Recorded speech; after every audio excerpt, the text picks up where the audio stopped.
जगत गुरु श्रील प्रभुपाद की, हरिनाम संकीर्तन की, निताय गौर प्रेमानंदे। हरे कृष्णा। तो आज मंदिर में बोट फेस्टिवल है, इसीलिए प्रभु जी वहाँ सेवा में बिजी थे, तो उन्होंने मुझसे कहा कि आप सेवा कर दो। तो ऐसा मैं सेवा कर रहा हूँ, यहाँ पे कुछ बताने का प्रयास करूँगा आप लोगों को। तो सबसे पहले हम गुरु और कृष्ण की कृपा की याचना करते हैं कि मैं कुछ बोल पाऊँ और आप लोगों को कुछ समझा पाऊँ और आप लोग उसको जीवन में उतार के आगे बढ़ सकें। तो आज का टॉपिक सबको पता होगा जो यहाँ पे आए हैं, क्या है? हाँ, आपका शायद ज़्यादा रहता है एंगरमेंट है। हाँ, आप ही के ऊपर है ना, आप ही के लिए रखा गया है। सबका ही है, क्रोध सबको आता है ना? और आज की परिस्थिति में कलयुग में तो क्रोध कहते हैं नाक पे रखा रहता है, छोटी छोटी बातों पे इंसान क्रोधित हो जाता है। तो उसी को डिस्कस करेंगे कि क्रोध कहाँ से आया और उस क्रोध का हम पॉजिटिव यूज़ कैसे कर सकते हैं, क्रोध को अच्छे कामों में कैसे लगा सकते हैं, अच्छा यूज़ कैसे कर सकते हैं क्रोध का। और कौन ऐसे 3 व्यक्ति हैं कि जो क्रोध करेंगे ही करेंगे। तो उसमें आप ढूंढ लेना आप कौन से में, मैं भी हूँ, सब लोग उसमें आएंगे, ठीक है। और क्रोध की वैरायटी क्या होती है, किस प्रकार का क्रोध होता है। तो 2 प्रकार की वैरायटी होती है क्रोध का, एक आंतरिक क्रोध होता है, एक बाहरी क्रोध होता है ना। और क्रोध पर हम डील कैसे करें, मतलब जब क्रोध आए तो हम कैसे इसको हैंडल करें, कैसे डील करें। तो ये कुछ 5 चीज़ें हैं, 5 टॉपिक है जिन पे आज हम डिस्कस करेंगे, ठीक है। आई होप कि आधा पौने घंटा में हो जाना चाहिए पूरा, ठीक है। तो अगर मुझसे कोई गलती हो जाए, कुछ हो जाए, तो आप सभी लोग वैष्णव हैं, ठीक है, क्षमा करना। तो पहले हम गुरु से प्रार्थना करते हैं। ओम अज्ञानतिमिरान्धस्य ज्ञानाञ्जनाशलाकया चक्षुरुन्मिलितं येन तस्मै श्रीगुरुवे नमः। श्रीचैतन्यमनोभीष्टं स्थापितं येन भूतले स्वयं रूपः कदा मह्यं ददाति स्वपदान्तं। वन्देऽहं श्रीगुरो श्रीयुतापदकमलं श्रीगुरून् वैष्णवांश श्रीरूपं साग्रजातं सहगणरघुनाथं वितं सजीवं साद्वैतं सावधूतं परिजनसहितं कृष्णचैतन्यदेवं श्रीराधा कृष्णपादान् सहगणललिता श्रीविशाखान्वितांश्च। हे कृष्ण करुणा सिन्धु दीनबन्धो जगत्पते गोपेश गोपिका कांता राधा कांता नमस्ते। तप्त कांचन गौरांगी श्री राधे वृंदावनेश्वरी वृषभानुसुते देवी प्रणमामि हरिप्रिये। वांछा कल्पतरुभ्यश्च कृपा सिन्धुभ्य एव च पतितानां पावनेभ्यो वैष्णवेभ्यो नमो नमः। जय श्री कृष्ण चैतन्य प्रभु नित्यानंद श्री अद्वैत गदाधर श्रीवासादि गौर भक्तवृंदा। हरे कृष्णा कृष्णा कृष्णा हरे हरे, हरे राम राम राम हरे हरे। नमो विष्णुपादाय कृष्णपृष्ठाय भूतले श्रीमते भक्तिवेदांत स्वामिन् इति नामिने। नमस्ते सारस्वते देवे गौरवाणी प्रचारिणे निर्विशेष शून्यवादी पाश्चात्य देश तारिणे।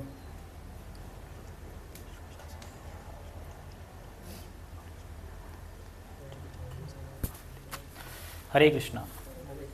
तो ये सभी जो मंत्र हमने बोले ये गुरु और वैष्णवों को प्रणाम मंत्र हैं, जिसमें राधा रानी आ गई, कृष्ण आ गए, गुरु आ गए, आपके चैतन्य महाप्रभु आ गए, पंच तत्व आ गए, और जो लास्ट में हमने बोला वो श्रील प्रभुपाद जी का प्रणाम मंत्र था। तो जब भी हम मंदिर जाते हैं श्रील प्रभुपाद जी को प्रणाम करते हैं तो वो मंत्र का उच्चारण करना चाहिए। सभी डीटीज़ पे लागू है। अगर कुछ नहीं आता तो हरे कृष्ण महामंत्र एटलीस्ट बोलना चाहिए प्रणाम करते समय, ठीक है। तो हम स्टार्ट करते हैं। तो आज का टॉपिक बहुत अच्छा है क्योंकि इस कलयुग में लोग बहुत परेशान हैं क्रोध को लेके, गुस्से को लेके, एंगर को लेके। और आज की स्थिति में ये बहुत ज़्यादा है अप्लाई, क्योंकि हमें छोटी छोटी बातों पे क्रोध आ जाता है। घर में ही आ जाता है, बाहर भी आ जाता है, घर में आ जाता है। आप रोड पे देखो, अगर किसी के बाइक में थोड़ी भी लग जाए ना, आपने अगर सॉरी नहीं बोला तो बस रोक लेगा बाइक आपकी और फिर स्टार्ट हो जाएंगे लड़ना। अगर आपने सॉरी बोल दिया, दिखता नहीं है, ये वो हॉर्न बजा रहा था, रेड लाइट, ये वो बहुत सारा, मतलब क्योंकि हम तो देखते हैं रोड पे लोग लड़ते रहते हैं छोटी छोटी बातों पे। किसी की गाड़ी पे थोड़ा ठोक दिया तो कहते हैं मुझे ठोक दिया तुम। आपको कहाँ ठोका, आप तो सही सलामत खड़े, आपकी गाड़ी को ठोका। हाँ, गाड़ी मैं हूँ, मैं ही गाड़ी हूँ, आज ही तो खरीदी है मैंने गाड़ी। तो इस प्रकार से है क्रोध का बहुत। तो आप लोग बताइए, क्रोध अच्छा है या बुरा?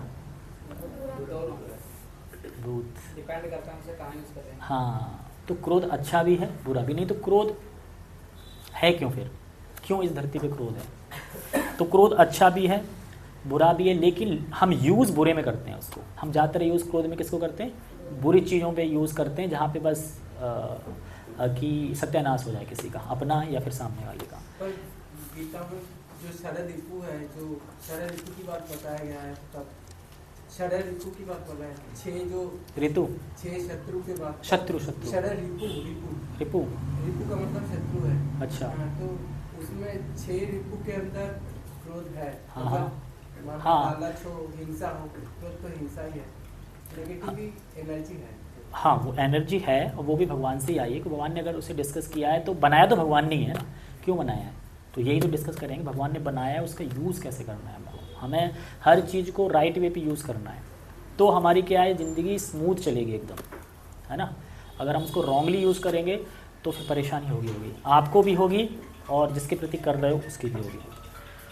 तो वैसे क्रोध को इतना अच्छा क्वालिटी नहीं माना जाता है, उसको बैड ही माना जाता है, और हम चाहते हैं क्रोध से धीरे धीरे छुटकारा पा लें। हम सब चाहते हैं कि क्रोध ना आए, लेकिन फिर भी हम क्रोध में भूल जाते हैं, हमारी स्मृति खत्म हो जाती है, बुद्धि नाश हो जाती है, पतन हो जाता है, और हम बड़ बड़ बोल देते हैं जो बोलना होता है। जब तक पूरा खाली ना हो जाए यहाँ तब तक बोलते रहते हैं। इसीलिए खा के नहीं जाना चाहिए किसी के घर, है ना। भूखे जाओ, कुछ है ही नहीं पेट में, बोलोगे क्या, खा के जाओगे फिर बोल दोगे सारा।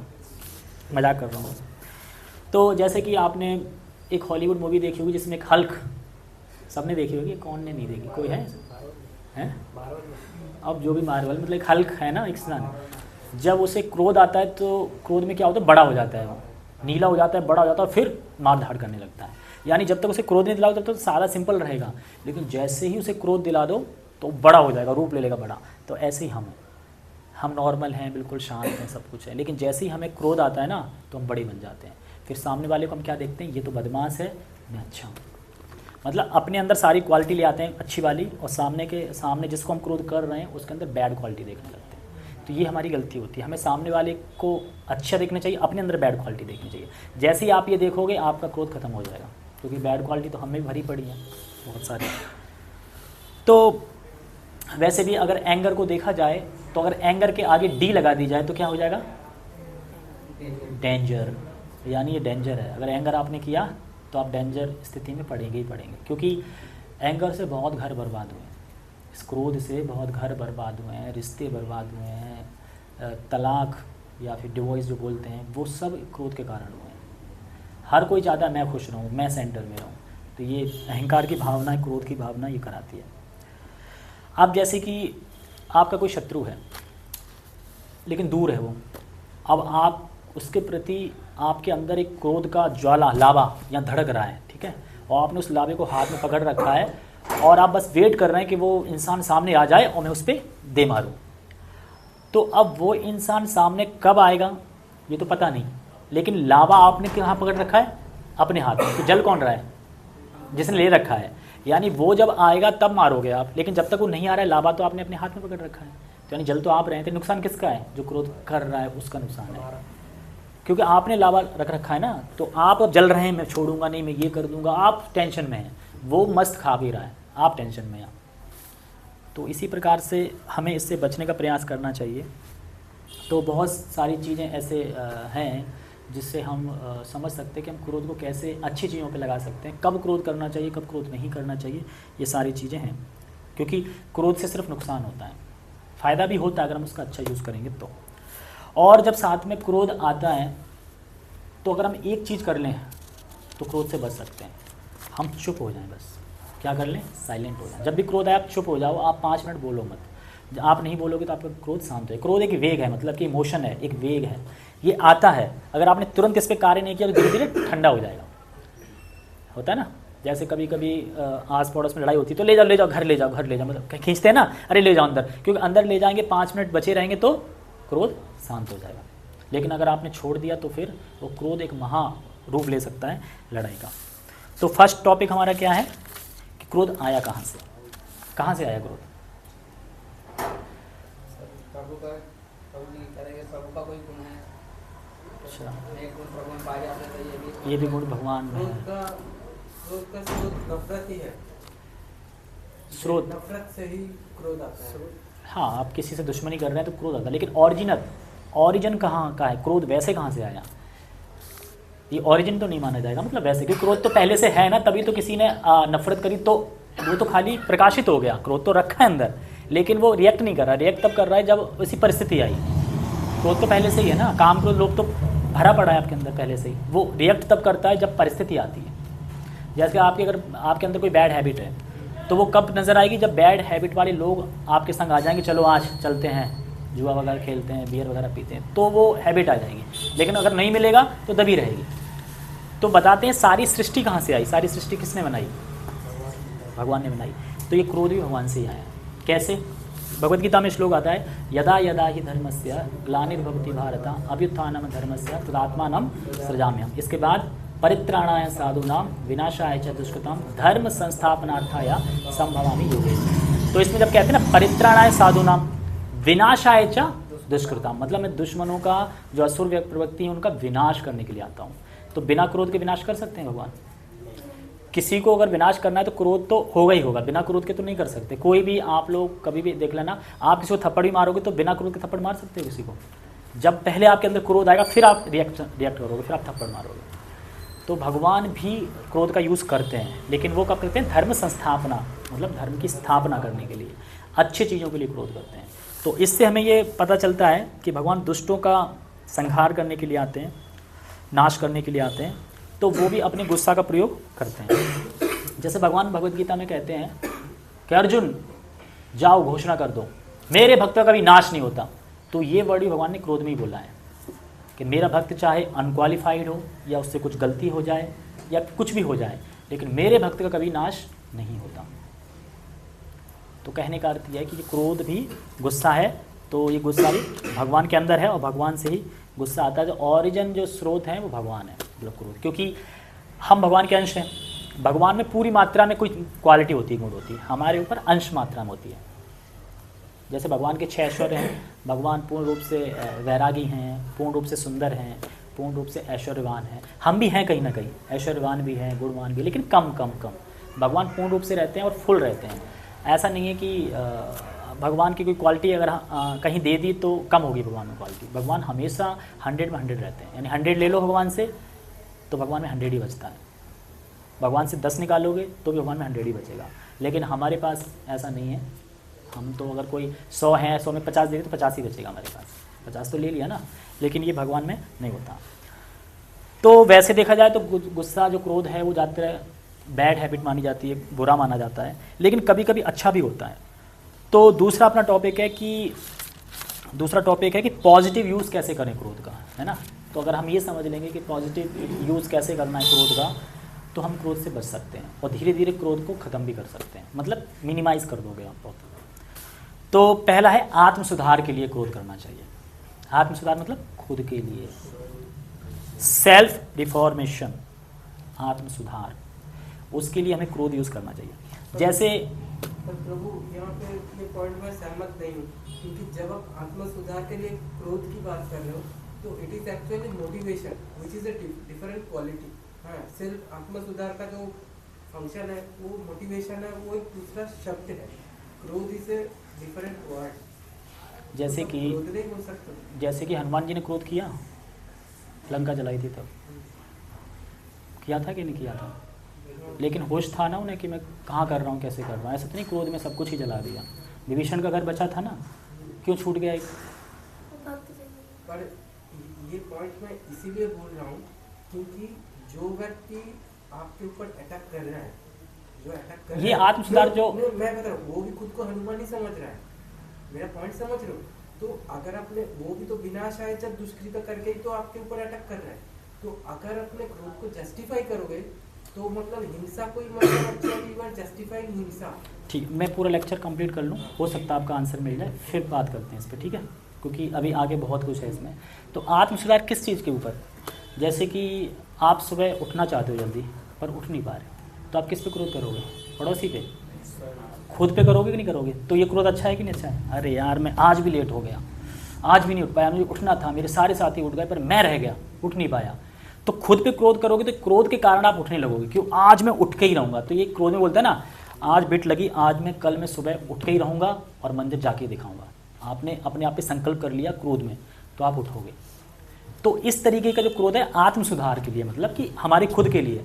जैसे हमारे अंदर कोई बैड हैबिट होती है और हम अंदर अंदर खुद को कोसें ना, खुद पे गुस्सा करें, अरे धिक्कार है तुझ पे, ये कर रहा है वो कर रहा है, तो आप कहीं ना कहीं सुधार कर सकते हो अपना आपका। तो इस तरीके से आत्म सुधार बता रहा हूँ। तो जब खुद पे हम क्रोधित होते हैं तो कहीं ना कहीं हम उस चीज़ से फिर उठ जाते हैं ऊपर, क्योंकि अगर आपके सभी साथी उठ रहे हैं, आप नहीं उठ रहे, तो आपको अपने आप पे लज्जा भी आएगी, क्रोध भी आएगा, मैंने क्या कर दिया, इस तरीके से। तो कभी कभी क्रोध आप ऐसे कर सकते हो। और दूसरा आप क्रोध कर सकते हो जब कोई व्यक्ति तमस में रहता है। तमस में तो इसे हिला दो थोड़ा। कभी कोई देखा आपने, वो किसी सोच में आ जाएगा, आप देखा अरे प्रभु उठो, थोड़ा क्रोध में, हाँ हाँ यार उठना है, मैं कहाँ चला गया था, ऐसे करके। तमस, जैसे कि जब श्री राम सेतु बना रहे थे तो समुद्र से रास्ता मांगते हैं, अरे भाई रास्ता दे दो, है ना, पुल बनाना है समुद्र में, फिर अनुरोध करते हैं, लेकिन वो अपने मज़े में थे, समुद्र देवता थे, मज़े में थे, आराम से निकले। तो जब श्री राम जब क्रोध में आए कि अगर मुझे रास्ता नहीं दोगे पुल बनाने के लिए, तीर निकाल लेते हैं, मैं अभी भस्म कर दूंगा, तुरंत आ गए हाथ जोड़ के, क्योंकि तमस में थे तो हम ललकार दिया थोड़ा, तो डर के मारे आए, अरे प्रभु मैं क्षमा करो, गलती हो गई है, वो तो आप ही कहा हूँ, मैं तो आप ही का सेवक हूँ, ये वो, तो फिर कहाँ छोड़ूँ इस तीर को, छोड़ दो मेरी अज्ञानता पे, ऐसे कर रुके।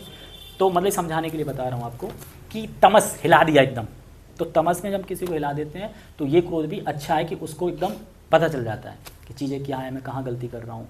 कभी कोई व्यक्ति खो जाता है तो थोड़ा उसको क्रोध करना पड़ता है। जैसे कि एग्जाम्पल माता पिता अपने बच्चे पे क्रोध करते हैं कि नहीं करते हैं, अच्छे के लिए या फिर उसको ज़िंदगी खराब करने के लिए करते हैं क्रोध, अच्छे के लिए, डांटने के लिए क्रोध करते हैं ना, तो क्रोध अच्छा है ना ये।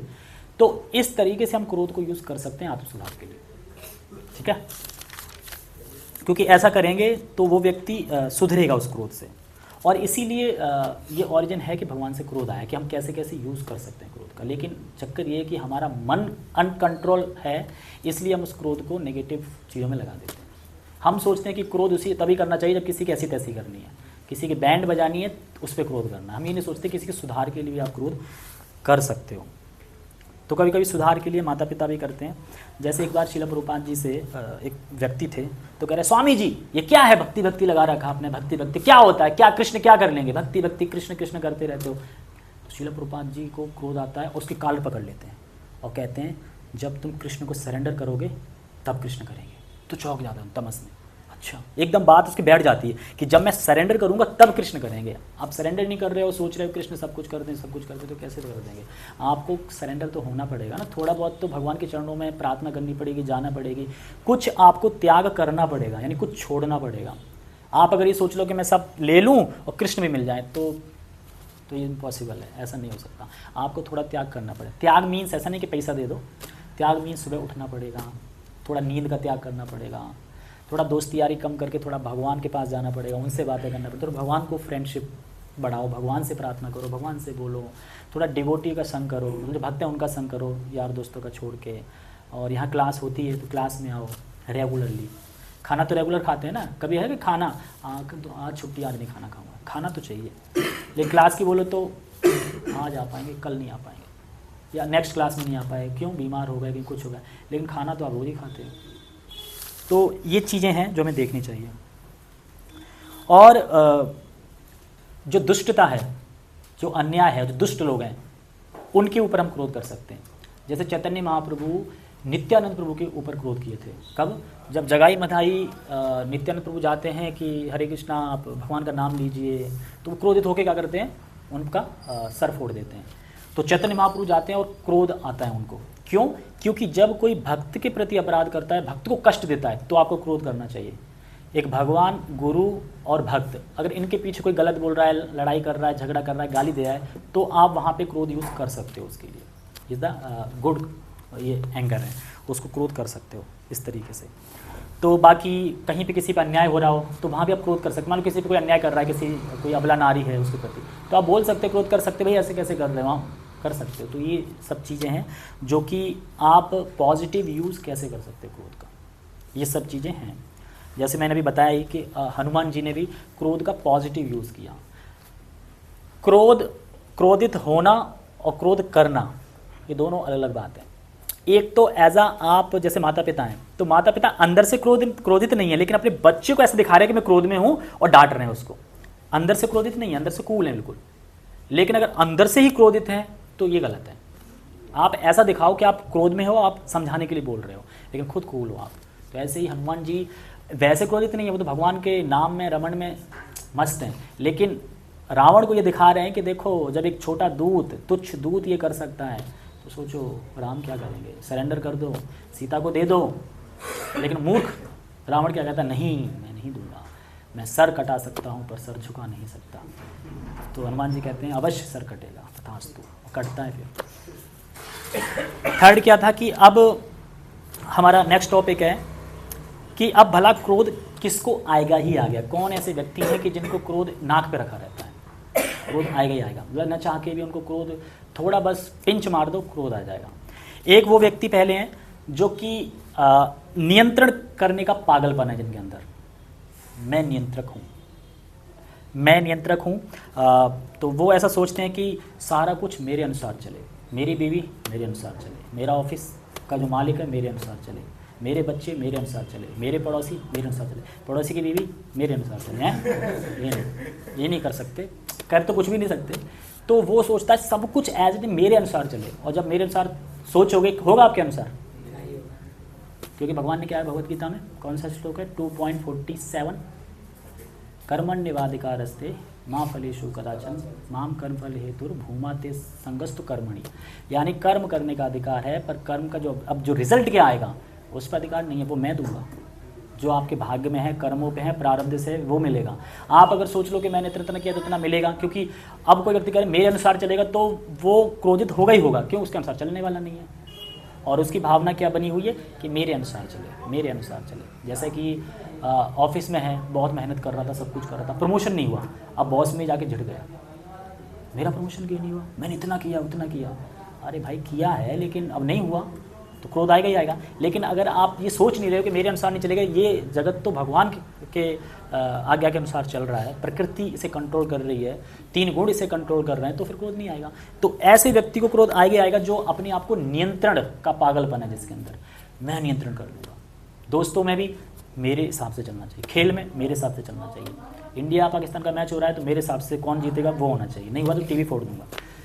करते हैं, पहले के लोग फोड़ देते थे टीवी, जैसे पाकिस्तान जीता तो टीवी फोड़ देते थे।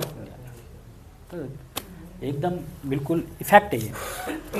तो ये हैं दूसरे प्रकार के लोग हैं, मज़ा चाहिए, बस हर चीज़ में मज़ा चाहिए। होटल में जाऊँ मज़ा, नौकरी करूँ मज़ा, मंदिर जाऊँ मज़ा, सब जगह मज़ा मज़ा मज़ा चाहिए। बाद में मिलता क्या है, सज़ा सज़ा सज़ा। तो मज़ा की जगह सज़ा मिलती है। तो इसीलिए हमें ये नहीं सोचना चाहिए कि मैं जहाँ भी जाऊँ मुझे मज़ा ही मिलेगा, सज़ा भी मिल सकती है। क्योंकि ये जो वर्ल्ड है दुखालयम है, भगवान ने घोषित किया है दिस इज़ द वर्ल्ड दुखालयम शाश्वतम। तो अब इस दुखालयम जगत में रहने के बाद अपेक्षा करो कि सुख मिल जाए हर जगह, मज़ा मिल जाए हर जगह, तो मज़ा के पीछे फिर सज़ा भी मिलेगी मिलेगी। हर सुख के पीछे दुख छुपा होता है। जैसे आप जो भी आप आनंद लेते हो ना, तो आप अपने आनंद के कारण किसी न किसी को तो कष्ट पहुंचा ही रहे हो। कोई जीव हो सकता है, कोई पशु हो सकता है, कोई भी हो सकता है। मान लो जो नॉनवेज खाते हैं, तो नॉनवेज खाने का आपको तो सुख मिला नॉनवेज खा के, लेकिन उसके पीछे दुख किसको हुआ है, जो जानवर कटा है। दुख हुआ है कि नहीं दुख हुआ है, सो यानी किसी के शोषण करके किसी को दुख पहुंचा के आप मज़ा कर रहे हो, तो वो मज़ा फिर सज़ा बनेगा ही। तीसरी क्वालिटी का व्यक्ति है वो टनाटन चीज़ चाहता है, हर चीज़ में टनाटन होना चाहिए, परफेक्ट एकदम। मतलब बीवी मेरी हो नंबर 1, पति हो नंबर 1, बच्चे हो नंबर 1, घर हो नंबर 1, जॉब हो नंबर 1, गाड़ी हो नंबर 1, हो सकती है। तो सब चीज़ 10 और 10 नहीं मिल सकती इस जगत में, खासकर कलयुग में, क्योंकि ऐसे प्रोडक्ट ही नहीं है। अब स्त्री चाहती है मुझे इतना सुंदर पति मिले और सब क्वालिटी उसमें देखती है, लेकिन अब कलयुग में ऐसा माल ही नहीं बचा, कहाँ से सारी क्वालिटी नहीं। तो एक स्टोरी आती है एक स्त्री की, कि समझाने के लिए बता रहा हूँ आपको, कि एक फ्लोर है, आवाज़ नहीं आ रही, एक फ्लोर है, तो उस फ्लोर में 6 मंजिल है, 6 मंजिल। तो हर फ्लोर में एक व्यक्ति बैठा है, तो वो स्त्री जाती है उसे सिलेक्ट करने के लिए शादी के लिए। तो पहले फ्लोर में जाती है, तो उसमें गरीब सा मैला कुचैला एक व्यक्ति बैठा था।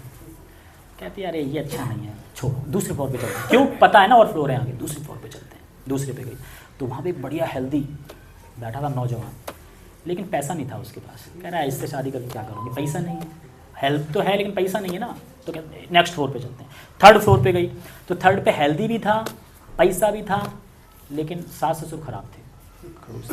कह रहे यार ये तो नौकर बना देंगे, हम चाहते हैं कि हम ऑस्ट्रेलिया न्यूजीलैंड चले जाएं, है ना, ये तो जाने ही नहीं देंगे, आज ऊपर चलते हैं। फिर ऊपर गए 4थे फ्लोर पे, सब कुछ सही था, लेकिन सोच रही कि जब और भी तो ऊपर है ना, लोभ आ गया ना, और भी ऊपर है, और अच्छा होगा, और अच्छा चलते हैं, और 5वें फ्लोर पहुँच गए।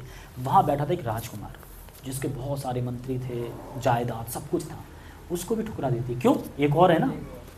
और वहाँ पे जाती तो भाई कंकाल बैठे थे वहाँ पे, कहते बेवकूफ़ औरत, तेरे लिए कुछ नहीं है यहाँ पे। क्यों? क्योंकि वो चाहती है 10 और 10 और परफेक्ट मिले, और परफेक्ट और परफेक्ट और परफेक्ट। तो परफेक्ट करते करते करते करते कुछ नहीं मिला, कंकाल मिला, कर लो शादी कंकाल से। तो इसी तरीके से आजकल रिश्ते इसलिए जल्दी जुड़ नहीं पाते क्योंकि जो क्वालिटी एक लड़का ढूंढता है लड़की में, वो कहीं ना कहीं पूरी नहीं मिल पाती, और एक लड़की ढूंढती है लड़के में तो वो पूरी नहीं मिल पाती। उन्हें सब कुछ चाहिए, ऑलराउंडर बोलते हैं ना, ये भी कर ले, वो भी कर ले, धोबी भी बन जाए कभी कभी, या फिर वो भी बन जाए, क्या बोलते हैं, कूली, कहीं जाऊँ तो कूली भी बन जाए, सामान भी उठा ले, कूली ना करना पड़े।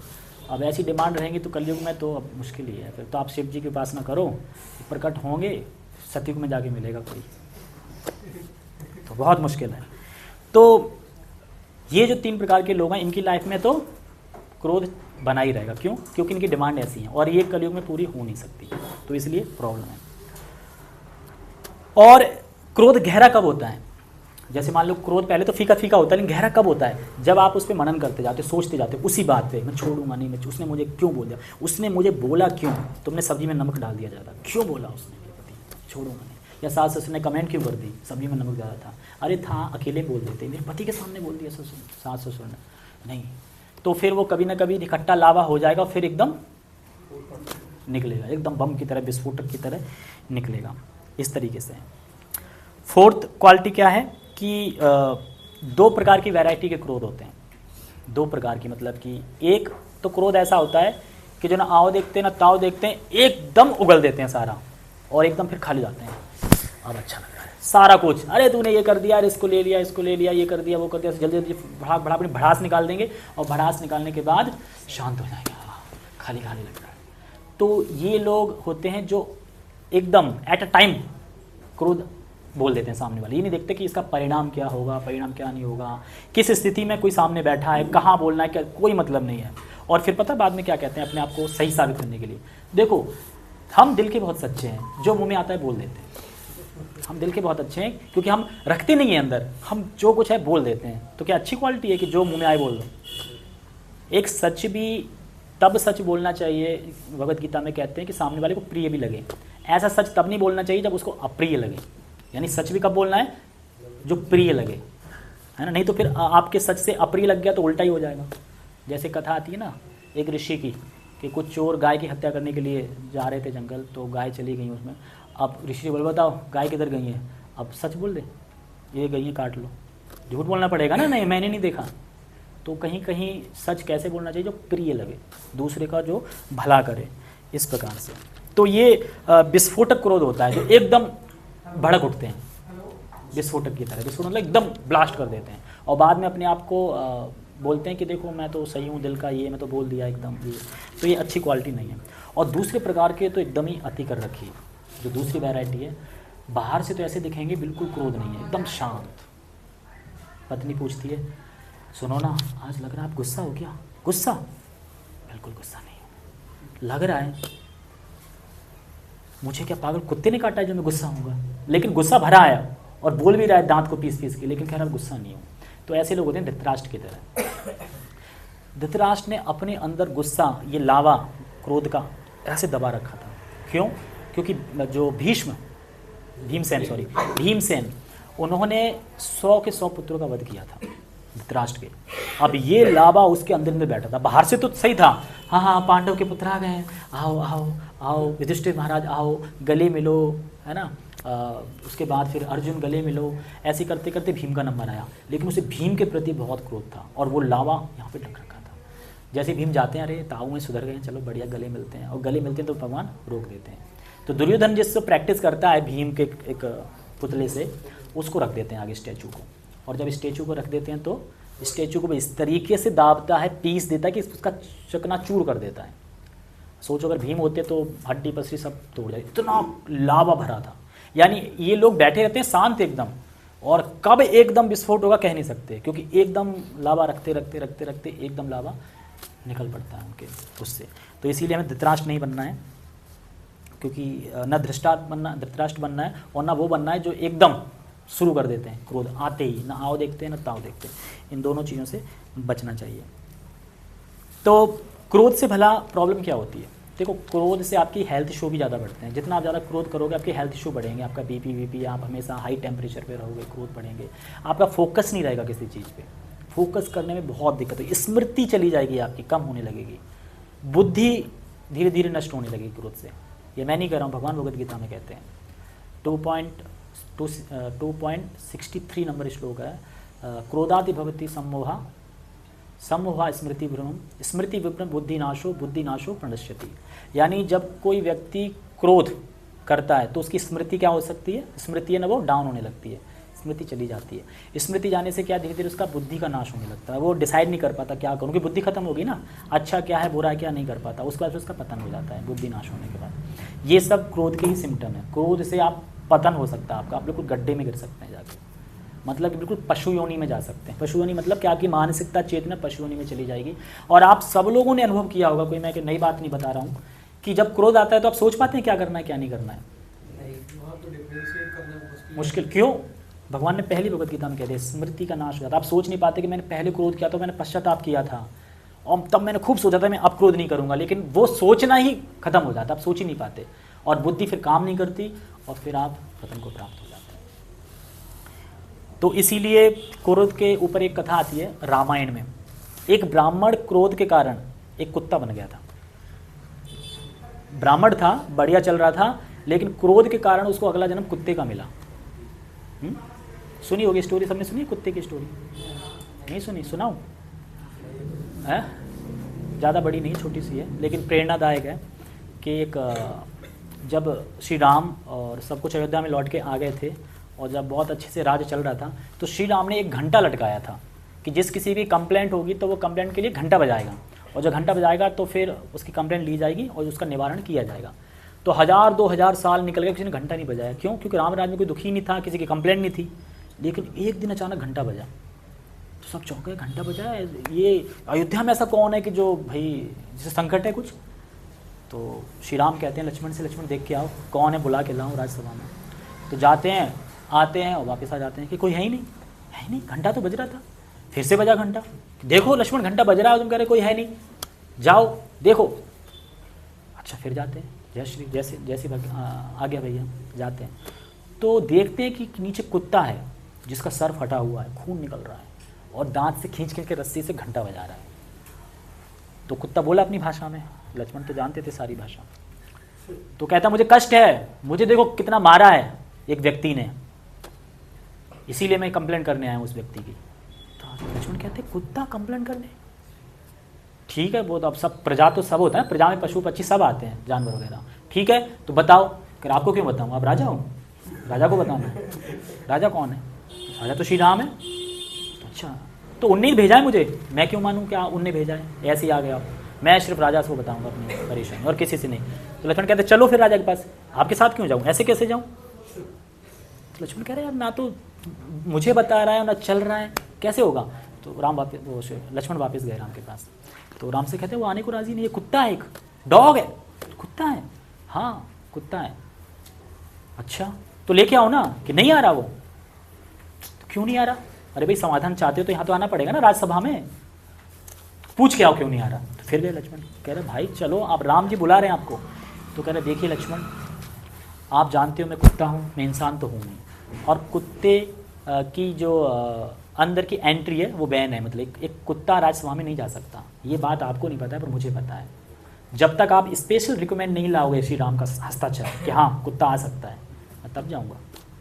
तो श्री राम कहते हैं बड़ा इंटेलिजेंट कुत्ता है, कौन है भाई? ठीक है, लिख के दे दिया, साइन कर दिया, ठीक है आप आ सकते हो। उसको देख के हाँ अब सही है, पहुँच गया दरबार में। अब दरबार में पहुँच गया, जितने मंत्री बैठे थे सब लोग बैठे थे, चौंके, कुत्ता पहली बार 1000 साल बाद से क्या कष्ट हो गया? तो श्री राम कहते हैं कि ठीक है आप बताओ क्या कंप्लेंट आपकी, क्या दुख दिया, कैसे ये आपका हाल किसने किया ऐसा? तो कह रहे पूछो मत श्री राम, आप ही के राज्य में एक ब्राह्मण है जिसका नाम है सिद्धार्थ, और वो ब्राह्मण है और बड़ा मतलब वैरागी है, अकेले कुटिया में रहता है, सब कुछ है, उसने मुझे मारा है। तो श्री राम कहते ब्राह्मण ने? तो ब्राह्मण और भी थे, कह रही कुत्ता ब्राह्मण की कंप्लेंट लेके आया है, तो इस कुत्ते के लिए क्या हम ब्राह्मण को पकड़ के ले आएंगे क्या? लेकिन एक कहते हैं ना कि अन्याय, जो न्याय होता है वो तो सबके लिए बराबर होना चाहिए न्याय। तो श्री राम कहते हैं ठीक है, एड्रेस दो, नाम एड्रेस बताओ कहाँ रहता है, हम लाते हैं। तो फिर वो एड्रेस बताता है, तो फिर वहाँ से उस ब्राह्मण को लेके आते हैं। ब्राह्मण आ जाता है, तो पहले ब्राह्मण से पूछते हैं कि पूरी बात बताओ हुआ क्या है। तो ब्राह्मण कहता है कि देखो श्री राम, मैं सच बोलूँगा, मेरी कोई गलती नहीं है, मैं सब सच सच बता रहा हूँ। तो वो कहता है कि एकादशी का दिन था, कल आने वाली है ना एकादशी, एकादशी का दिन था, तो आपको तो पता है एकादशी निर्जला रखता हूँ मैं, निर्जला रखा था, और कल था द्वादशी का दिन, मतलब जिस दिन मारा उस दिन द्वादशी। अब द्वादशी के दिन तो आप समझते हैं ब्राह्मण को पहले ही रात में दिखने लगते हैं कि कल क्या किससे तोड़ना है ना, व्रत क्या मिलेगा। और क्योंकि वो कुछ बनाते नहीं थे, बाहर डिपेंड थे ग्रस्तों पे, तो सोच रहे थे कि काश भगवान कोई व्यवस्था कर दें, अच्छा कल द्वादशी है तो ग्रस्त लोग देते भी हैं ब्राह्मणों को। तो अपना कमंडला वगैरह लेके तैयार हो गए सुबह कि चलो पारायण के लिए कुछ मिलेगा प्रसाद, तो पारायण करेंगे आराम से सही से। अब कुत्ता भी था बगल में यही, अब ये भी मेरे पीछे पीछे खड़ा था। तो हालांकि मैं इसे गाली दे रहा था, मैं इसे कोस रहा था, तू कुत्ता मेरे संग, मैं ब्राह्मण, ये कुत्ता मेरे संग क्यों? लेकिन चलो कुत्ता है, पीछे पीछे चल रहा था, तो मैंने कहा चलने दो। अब कुत्ता भी पीछे पीछे जा रहा, ब्राह्मण भी जा रहा। अब ब्राह्मण एक ग्रस्त के घर पहुंचा, तो उन्होंने बढ़िया पकवान दिए, 5-6 आइटम बढ़िया पैकिंग में दिए, और अपने कमंडला में उन्होंने रख लिए सारे, और रख के सोच रहे कि भूख तो बहुत लगी है, द्वादशी का दिन है, तड़पा जा रहा हूँ भूख के मारे, लेकिन कुटिया पे ही खाऊंगा इंतमास। कहते हैं ना कि तसल्ली से खाना, एक होता है भगदड़ में खाना, एक होता है तसल्ली से बैठ के खाना, घर में खाऊंगा। अब जब ये रिटर्न हुए घर के लिए, तो कुत्ता भी रिटर्न हुआ पीछे पीछे। कह रहे कुत्ता पीछा नहीं छोड़ रहा यार, खूब भगाया इसको, लेकिन वो भग नहीं रहा था, आ गया पीछे पीछे। तो कुत्ता बाहर गेट के बाहर बैठ गया आराम से, और वो अंदर गया ब्राह्मण, और उसने अपना गेट खोला और बैठ गया, और पारायण करने वाला था, उसे याद आया हाथ तो धो लूँ, हाथ धो के खाना चाहिए ना। तो अपना कमंडल खोल के गेट भी खुला था और चले गए हाथ धोने। अब कुत्ते ने क्या सोचा, वाह ब्राह्मण देवता, ये मेरे लिए छोड़ के चले गए। वो तो ये सोच रहा था ना कि गेट खोला छोड़ गए और वो खोल गए और चले गए, तो मेरे लिए। जब तक वो हाथ धो के आया तब तक तो देखा वो कुत्ता लगा उसमें आराम से नीचे। अरे सत्यानाश कर दिया, ब्राह्मण बोला सत्यानाश कर दिया, अब इसको मैं कैसे खा सकता हूँ। अब सोच के देखो, एकादशी निर्जला रखो, अगले दिन द्वादशी को प्रसाद आ गया और फिर कोई कुत्ता खा लिया आपका, तो आप क्रोध को रोक पाओगे? तो उसने क्या किया, क्रोध में डंडा उठाया और दे सर पे मारा उस कुत्ते के। ये हुआ। कुत्ते से पूछा गया, श्री राम ने पूछा, अच्छा तो जो जो बोला इन्होंने सच है? बिल्कुल सच है, सही बोला है, लेकिन मेरी भी सुन लो। क्या कि मैं भी तो कुत्ता हूँ, मैंने भी निर्जला एकादशी रखी थी भाई, मैंने भी तो नहीं खाया था कुछ, मैं भी तो निर्जला एकादशी रखी थी। तो अब तो मैं भी आस में जा रहा था कि ब्राह्मण हैं, वैरागी हैं, कुछ मिलेगा तो मुझे भी दे देंगे, एक आध रोटी फेंक देंगे मेरे तरफ भी, मैं तो इस आस में गया था। तो मैं भी पीछे पीछे गया, हालांकि ये मुझे भगाना चाह रहे थे, लेकिन मैंने कहा चलो कोई नहीं, भगाने दे, मैं थोड़ा पीछे पीछे रहता हूँ। लेकिन मुझे आश्चर्य तब हुआ कि ये ब्राह्मण देवता मेरे लिए छोड़ के चले गए। या तो गेट बंद होता तो मैं अंदर नहीं एंट्री करता, तो मेरी गलती होती। अब गेट खुला तो क्या सिग्नल है ये गेट खोलने का? कुत्ते के लिए तो सिग्नल है ना, आ जाओ अंदर। गेट हम क्यों लगाते हैं घर पे? चोरों के लिए भी लगाते हैं, और जो जानवर अनवर ना आए उनके लिए भी लगाते हैं। तो गेट खुला छोड़ना मतलब जानवर तो ये सोचेगा चलो अंदर जाना है। और ऊपर से कमंडल अगर बंद भी होता तो भी नहीं पाता मैं, कमंडल भी खुला छोड़ गए और चले गए, मतलब ब्राह्मण देवता मतलब कुत्ते देवता आप खा लो, ये कहने वाला। तो मैंने खा लिया, तो मैंने तो अपना धर्म निभाया, तो मैंने क्या गलती करी? अब राम फंस कर कह रहे आप दोनों बोल रहे हैं, क्या करो? तो राम कहते नहीं, न्याय होगा। हालांकि कुत्ते की कोई गलती नहीं है, क्योंकि कुत्ते ने सोचा कि आपने खाने के लिए दिया है, लेकिन ब्राह्मण को क्रोध नहीं करना चाहिए था, ये बात करेक्ट है कि अगर वो ब्राह्मण है, वैरागी है, तो क्रोध नहीं करना चाहिए। तो क्रोध के कारण फंसा वो, उसने मारा। तो ब्राह्मण आखिर पे आके सबसे पूछताछ करते हैं, बताओ क्या सजा दी जाए, क्या सजा दी जाए? तो वो कह रहे हैं कि अरे ब्राह्मण है, ब्राह्मण अवध होता है, उसे हम शारीरिक कष्ट नहीं दे सकते, और एक कुत्ते के लिए। लेकिन श्री राम कह रहे हैं नहीं, श्री राम बार बार बोल रहे हैं कि नहीं, न्याय तो होगा, सभी मेरा राज्य में रह रहे हैं, सभी मेरे मतलब कि मेरे फैमिली की तरह हैं सारे, मेरे फैमिली की तरह हैं सारे, तो न्याय तो होगा। तो फिर कुत्ता और खुश हो गया कि ऐसे राजा, साक्षात मूर्ति मान राजा, कि जो अपने मंत्रियों को, ब्राह्मणों को भी काट के मेरे हित के लिए कह रहे हैं कि नहीं न्याय तो होगा। तो कहते ठीक है, तो हम क्या सजा दें ये समझ नहीं पा रहे हैं, हे कुत्ता देव आप ही बता दो। तो कुत्ता कहता है कि नहीं, मैं ऐसे नहीं बताऊंगा, अगर आप पहले सौगंध लो कि मैं जो बोलूँगा वो करोगे, मैं तो बताऊंगा। अब फिर भड़क गए ब्राह्मण, ये क्या, ये तो बोल देगा मृत्युदंड दे दो, तो मृत्युदंड दे देंगे हम। तो राम फिर सोचने लगे, राम कह रहे नहीं, मैं आश्वासन देता हूँ कि जो आप बोलोगे वो करूँगा। तो कुत्ता कहता है, एक कालंजर मठ है वहाँ पे, था वहाँ पे, उसको इस इंसान को, इस ब्राह्मण को उसको मठाधीश बना दो, संत बना दो, महंत बना दो, सब लोगों की तो आंखें फटी की फटी रहेंगी। ये न्याय है क्या ये? मतलब जैसे इस्कॉन है, इस्कॉन का आप प्रेसिडेंट बना दो इसको, ये कहने का मतलब। तो ये सज़ा दी कि क्या दी है? ये कैसी सज़ा है? ये तो अच्छा है ना उसके लिए, वो मंत्री पद मिल गया ऊपर उसको, भाई बढ़िया। तो सब लोग, अब वो कुत्ता तो कह के चला गया और बाकी सब तो है ये क्या है, ये ब्राह्मण के साथ तो ये तो अच्छा हो गया। कह रहा कन्फ्यूजन है, बुलाओ बुलाओ वापस बुलाओ, फिर कुत्ते बुलाया, और भाई समझा तो दो, ये सजा है कि मजा है, ये क्या है? तो कुत्ता कहता है क्योंकि उस कालंजर मठ का मैं पहले संत था पिछले जन्म, इसीलिए मैं ब्राह्मण था, अच्छा था, इसीलिए मुझे सारी स्मृति है, लेकिन मैं क्रोधीला था। मैं जो भक्त मेरे आश्रम में जो काम करते थे, मैं उनको कुछ नहीं समझता था, बस अपना ध्येय पूरा निकलवाता था, डांटता रहता था, उनको टॉर्चर करता रहता था। मतलब मैं बस खुश रहूं, मैं सही रहूं, ये मैं रहता था, मतलब बहुत घमंड में रहता था मैं।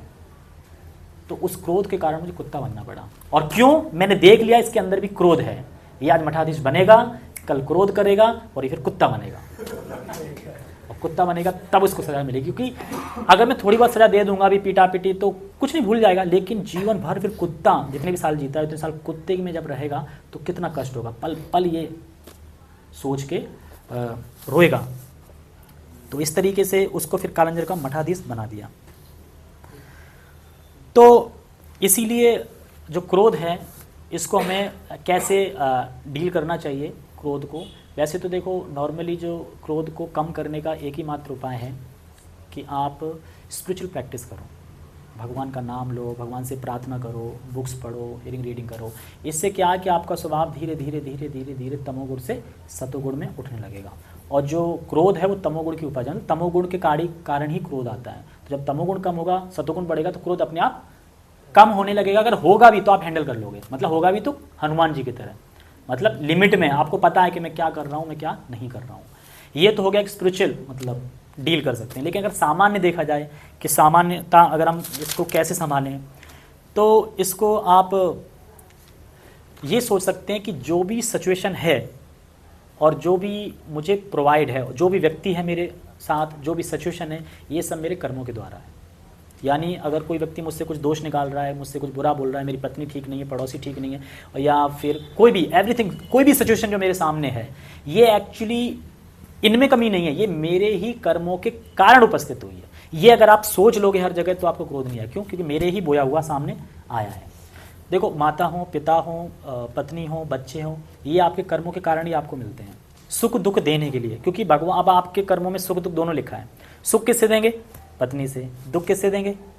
दुश्मन से। दुख भी पत्नी से ही देंगे, पत्नी ही दुख देती है ना, बच्चे ही दुख देते हैं। मान लो बच्चा नालायक निकल गया तो दुख आ गया ना, कुछ हो गया तो दुख आ गया, पड़ोसी ने कुछ बोल दिया। तो जितने भी आपके सुख दुख लिखे हैं वो आपके पड़ोसी, आपकी फैमिलीज, रिश्तेदार, इन सब से ही मिलना होता है। तो ये सब आपके कर्मों के अकॉर्डिंगली आपके सामने आया है, आप ही का कर्म है जो आप अब भोग रहे हो। तो सिचुएशन कैसी भी हो, आप बस ये समझ लीजिए मेरे कर्मों के कारण उपस्थित है, तो आपको नहीं आएगा क्रोध। इससे आप काफ़ी कुछ क्रोध को कर सकते हैं। और दूसरे में हमेशा अच्छे गुण देखो, दूसरे में हमेशा अच्छे गुण देखो। जब भी आप किसी से क्रोधित होने जा रहे हो, आप गुस्सा करने वाले हो क्रोध पे, तो आप अभी क्या कर रहे हो? अपने आप को निर्दोष समझते हो, उसको समझते हो बदमाश, तभी तो आप क्रोध करोगे उससे, क्योंकि मैं अच्छा हूँ गलत है। लेकिन आप उल्टा कर दो, वो निर्दोष है और मैं बदमाश हूँ, फिर कर लोगे क्रोध। तो इसीलिए जब हम क्रोध पे क्रोध करते हैं तो क्रोध क्या है? बढ़ता जाता है, बढ़ता जाता है, बढ़ता जाता है। अभी समय हो रहा है इसलिए मैं ज़्यादा नहीं, बस कंक्लूड कर रहा हूँ। बढ़ता जाता है, बढ़ता जाता है। लेकिन क्रोध पे अगर आप हंस दो तो क्रोध छोटा हो जाएगा, समाप्त हो जाएगा। कभी देखा है कभी कोई क्रोध करने वाला हंस लो, अरे भाई मजाक कर रहा था। जैसे आप स्माइल करोगे, करने वाला भी, सामने वाला, अगर सामने वाला ना कर ले, जो क्रोध करने वाला है वो हंसने लगे, वो स्माइल कर दे, तो आपका क्रोध खत्म हो जाएगा। हंसी से बहुत होता है। एक साक्षात एग्जाम्पल आता है कृष्ण लीला से कि एक बार सात्विकी और कृष्ण और बलराम युद्ध से लौट रहे थे, तो रात हो गई थी। तो एक नदी के किनारे पड़ाव डाल दिया, अपना लगा दिया तंबू, और विश्राम करने लगे। तो तय हुआ कि 2 लोग सोएंगे और एक पहरेदारी देगा। तो सबसे पहले कृष्ण और बलराम लेट गए विश्राम के लिए, और सात्विकी पहरा देने लगे। और जैसे पहरा देते हैं तो समुद्र से एक राक्षस निकलता है, हा हा हा हा हा आवाज़ करके निकलता है राक्षस। और देखते राक्षस, ये कहाँ से राक्षस? अब तुरंत तलवार निकाल लड़ने लगे उस राक्षस से। अब जैसे राक्षस से लड़ रहे तो राक्षस की ताकत बढ़ती जा रही, बढ़ती जा रही। साथ की करे ये क्या हो रहा है, और इनकी ताकत घटती जा रही। और खूब 2 घंटे लगे रहे, क्योंकि 2-2 घंटे का स्टेप बनाया था सोने का, विश्राम करने का। 2 घंटे लड़े, थक गए, अब नहीं लड़ सकता इससे। तब तक फिर बारी आ गई बलराम जी की जगने की। तो अब कृष्ण और सात्विकी विश्राम करने बलराम जी आए बैठ गए। फिर वही राक्षस निकला उसमें से, समुद्र में से, हा हा हा हा करते हुए। फिर कह बलराम जी राक्षस कहाँ से आ गया? फिर वो बलराम जी उससे युद्ध करने लगे। और जब बलराम जी युद्ध करते हैं तो वो भी करते करते, क्योंकि उसकी शक्ति बढ़ती जाती है धीरे धीरे, तो वो भी थक जाते हैं। जब वो थक जाते हैं तो 2 घंटे हो जाते हैं, तो फिर वो चला जाता है समुद्र में, फिर ये लेट जाते हैं, फिर कृष्ण चल जाते हैं। और जैसे कृष्ण तो फिर वो राक्षस आता है, और राक्षस को देख के कृष्ण हंसने लगते हैं, ऐसे हंसते हैं, ऐसे हंसते हैं, हा हा हा हा हंसने लगते। तो वो कहता है कि सही मेकअप सही नहीं है कि मेरा हंस क्यों रहा है भाई? तो कहता है अरे तुम्हें डर नहीं लग रहा, मैं खा जाऊंगा तुम्हें, डर तुमसे? फिर हंसने लगे। हंसते हंसते फिर क्या हुआ, राक्षस धीरे धीरे छोटा हो गया, इतना छोटा हो गया कि उन्होंने अपने धोती में बांध लिया। इतने में सुबह हो गई, सात्विकी की जगह सात्विकी, और तब तक भगवान बांसुरी बजाने लगे, तो बांसुरी की नींद खुल गई। तो सात्विकी कहते अरे कृष्ण, तुमने असुर को नहीं देखा? यहाँ पे एक राक्षस आया था, बार बार काला कलूटा राक्षस इतना बड़ा, कहाँ है वो? तुम्हें कुछ कष्ट तो नहीं पहुंचाया? तो कृष्ण कहते कौन सा राक्षस? यहाँ तो कोई राक्षस नहीं। क्या तुम इस राक्षस की बात तो नहीं कर रहे हो? दिखाया धोती खोल के, हाँ यही तो है, ये छोटा कैसे हो गया? अरे राक्षस नहीं है, क्रोध है ये। क्रोध पे आप जितना क्रोध और दिखाओगे ना, उतना क्रोध बढ़ेगा, लेकिन क्रोध पे जब आप हंस दोगे ना, तो क्रोध छोटा हो जाएगा। देखा है ना, कोई हंस दे तो फिर क्रोध खत्म हो जाता है। आप हंस के गले लगा लो किसी को तो बात ठीक है, इट्स ओके, लेकिन आप ये कट गए वो भी कट गए तो फिर तो कुछ भी हो सकता है, किसी का सर फट सकता है, किसी की टांग टूट सकती है। तो क्रोध इज द वेरी डेंजर है। तो इसीलिए हमें समझना चाहिए कि जो स्पिरिचुअल प्रैक्टिस है वो ज़्यादा इंपॉर्टेंट है। और अगर फिर भी क्रोध आपका खत्म नहीं हो रहा है सब करने के बाद भी, तो कंक्लूजन ये है कि आप भगवान के सामने जाइए और उनसे प्रार्थना करिए, भगवान मेरे अंदर क्रोध का लावा भरा भरा पड़ा है, कृपया करके उसको खत्म कर दीजिए। तो भगवान फिर धीरे धीरे धीरे धीरे आपको इतनी शक्ति देंगे कि आप क्रोध से बच पाए। ठीक है, तो हमने आज क्या क्या सीखा? 5 टॉपिक थे कि एंगर आया कहाँ से आया? भगवान से आया। कौन वो व्यक्ति, मतलब कैसे यूज करना चाहिए हमें? Positive use. कोई एक एग्जांपल, क्रोध को कैसे यूज करना चाहिए? पॉजिटिव यूज जो स्टार्टिंग में बताया था मैंने। हाँ, तो उस पर क्रोध कर सकते हैं। वो क्रोध मतलब उस क्रोध में नहीं जाए, वो क्रोध रियल क्रोध है जो भगवान ने दिया है जिस चीज के लिए, क्योंकि क्रोध दिया है तो उसका यूज तो दिया होगा ना, ऐसे यूज करना है। लेकिन हम मिस यूज करते हैं क्रोध का। तीसरा ऐसा कौन व्यक्ति है जो क्रोध आएगा ही आएगा? 3 व्यक्ति बताइए। हाँ, मेरे अनुसार चले, टनाटन हो, मजा मजा, इन 3 तो ये रहेंगे, क्योंकि ये कलयुग है, ये मिलेगा नहीं। चौथा था कि क्रोध की वैरायटी, 2 वैरायटी थी क्रोध की। कौन कौन सी? हाँ, तुरंत बोल देता, और एक अंदर रख के रखता है, अंदर उबलता रहता है धृतराष्ट्र की तरह, फिर एकदम होता है। तो ऐसे लोग बहुत खतरनाक होते हैं जो पता नहीं चलता प्रभु जी क्लास हो रही, पता है सब, अलग ही घमंड में रहते हैं ना, अलग ही क्रोध में, मतलब लावा है उनके अंदर बहुत सारा वो उस चीज को, इसीलिए हमें सब आता है, कुछ बोलते हैं ना हमें सब आता है, तो यही है। और क्रोध पर डील कैसे करें? तो डील के लिए मैंने एक ही बताया कि आप स्पिरिचुअल प्रैक्टिस कर सकते हैं, या फिर ये सोच लो कि जो भी सिचुएशन अभी मेरे सामने खड़ी हो मेरे कर्मों के कारण ही खड़ी है। अब अगर आप ये सोचोगे तो क्रोध फिर भी आएगा, अरे मेरे ही कारण खड़ी है, मेरे ही कर्म है जो सामने उपस्थित है, आप किस पे क्रोध करोगे? आपकी बीवी खड़ूस निकल गई मान लो, तो आप ही के कर्मों के कारण मिलनी थी ना, या अच्छी मिल गई ज्यादा तो भी दिक्कत है कि पड़ोसी ना उड़ा ले जाए, दिक्कत तो है ही। खड़ूस मिले तो दिक्कत है, अच्छी मिल जाए तो दिक्कत है। अच्छी को ज्यादा डेंजर है, वो हमेशा ऑफिस में रहेगा, शक ही करता रहेगा, रेटिंग नंबर चला गया तो हो गया शाम को।